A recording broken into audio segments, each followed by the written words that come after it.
আমাদের এই বাংলাদেশে বহু সম্প্রদায় বসবাস করে এবং আমরা যদি এদেশের ইতিহাসও দেখি বহু সভ্যতার সংমিশ্রণ, বহু সম্প্রদায় ধর্ম একে অন্যের সাথে নানান সম্প্রীতি সংমিশ্রণের মধ্য দিয়ে বাংলাদেশের ইতিহাস এগিয়েছে।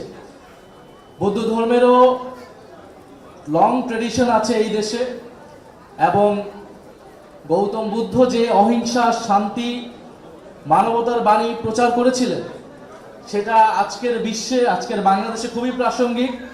আন্তর্জাতিকভাবে যুদ্ধ পরিস্থিতি চলছে, হানাহানি, ঘৃণা, সাম্প্রদায়িকতা, এই সব কিছুর ঊর্ধ্বে গিয়ে মহামতি বুদ্ধের বাণী, তার যে অহিংসা এবং শান্তির বাণী, সেটা সারা বিশ্বের নেতৃত্ব ফলো করবে, প্রচার করবে, প্রচারিত হবে, সেটা আমরা আশা করছি। এবং বাংলাদেশেও আমাদের এই মুহূর্তেও খুবই বেশি প্রয়োজন যে সাম্প্রদায়িক সম্প্রীতি, যে আমরা যেই ধর্ম মতেরই হই না কেন আমরা একসাথে এই দেশটাকে গড়ব, বৈষম্যহীন বাংলাদেশ গড়ব, এটাই তরুণ প্রজন্মের প্রত্যাশা, বাংলাদেশের সকল নাগরিকের প্রত্যাশা। ফলে আমরা আমাদের ধর্ম, রাজনৈতিক মত, ভিন্ন মত সব কিছু মিলিয়ে আমরা একসাথে চলব।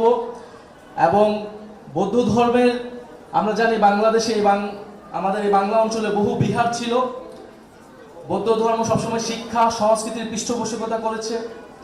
আমাদের সেই ইতিহাস এবং ঐতিহ্যকেও আমাদেরকে ধারণ করতে হবে, আমাদের জাতীয় ঐতিহ্যের অংশ আমরা মনে করি। এবং এই যে আন্তর্জাতিক বৌদ্ধবিহার এই ঢাকা 11 আসনে অবস্থিত, এই ধর্মীয় ধর্মকেন্দ্র, প্রার্থনা কেন্দ্র হিসেবে এটি অত্যন্ত গুরুত্বপূর্ণ। আমাদের সামাজিক সংহতি ঐক্যের একটা কেন্দ্রবিন্দু হতে পারে এই ধরনের ধর্মীয় প্রতিষ্ঠানগুলোকে।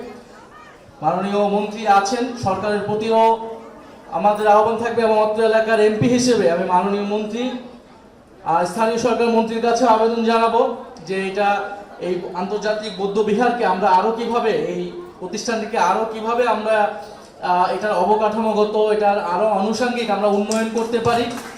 এখানে কোনো দল মতের কিছুই নয়, এটা বৌদ্ধ ধর্মীয় মানুষের জন্য, এই অত্র এলাকার মানুষের জন্য, এবং বলতে গেলে সারা ঢাকা শহরেরই অন্যতম একটা কেন্দ্রবিন্দু কিন্তু এই আন্তর্জাতিক বৌদ্ধ বিহার। এবং আমার জায়গা থেকেও যেহেতু 5 বছরের সুযোগ পেয়েছি, এমন কিছু একটা করে যাওয়ার চেষ্টা করব, অবকাঠামোগত হোক।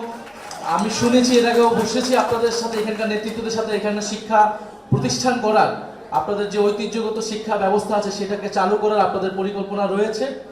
এবং সেই ধরনের কাজগুলোকে কিভাবে আগানো যায়, এখানে আমাদের সুকোমল বড়ুয়া প্রফেসর রয়েছেন, আমার বিশ্ববিদ্যালয়ের শিক্ষক, এবং আন্তর্জাতিক বৌদ্ধবিহার বাংলাদেশ বুদ্ধিস্ট ফেডারেশনের নেতৃবৃন্দ, আমি তাদের সাথে আলোচনা করব। আমি চেষ্টা করব আপনাদের এই কাজগুলো আদায় করা, এবং অবশ্যই আশা করব যে সরকারও সেদিকে সুনজর দিবেন।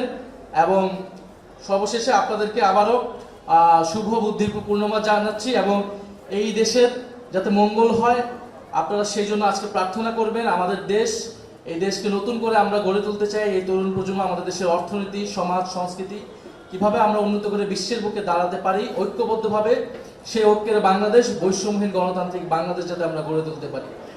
সবাইকে আবারও বৌদ্ধ পূর্ণিমার শুভেচ্ছা জানাচ্ছি।